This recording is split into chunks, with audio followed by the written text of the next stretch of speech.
Non-Traditional Testing by Jesse Earley, Kyle Southwick, and Sarah Steadman.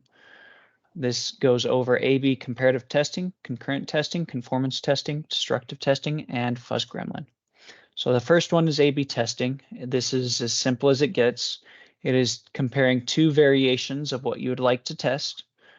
It is one of the simplest forms of randomized control experiments. You'll have two different things with two different groups, and you will have them test to see which one is more effective. Common mistakes used is people often have a loss of patience, too many metrics, and not enough retesting. Concurrent testing, it's mainly used when there are multiple users on an active website. So you're testing the website for pretty much like a stress test, see how many users it can handle. And the process is you create a plan, you analyze that plan, and then you create high and low level scenarios. So high scenario would be having multiple users, and low level would be not as many users.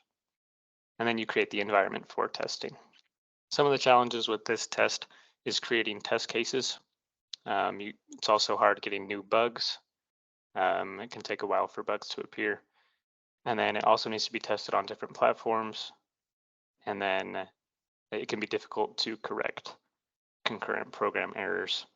Some of the advantages, you can easily identify data corruption and deadlock, and encapsulation aids in checking the behavior of different portions. This helps test the reliability and durability of the software. Conformance testing is for testing software so that it conforms to a certain standard. What you usually need for conformance testing or a conformity assessment program, you first need a standard that you can test against. You need a standard for the test methods.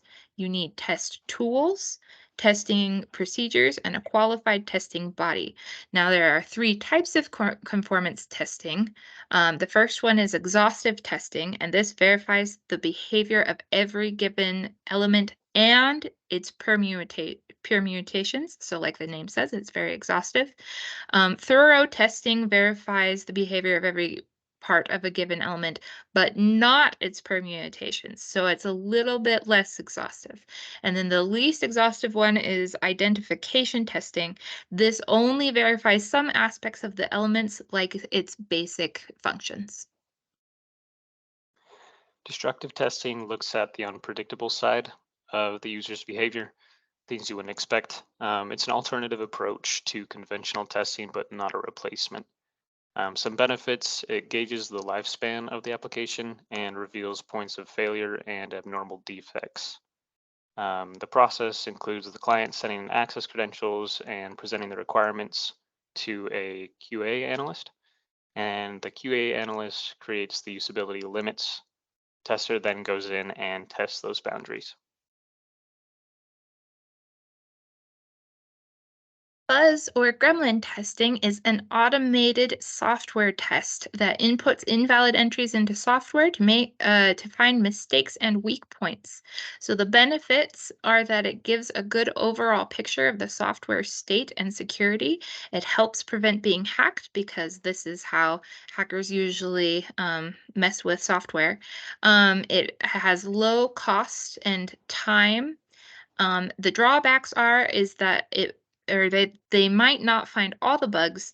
Results are hard to reproduce since it's a black box testing method, and the more complex the inputs are, the more intelligent the fuzzer needs to be.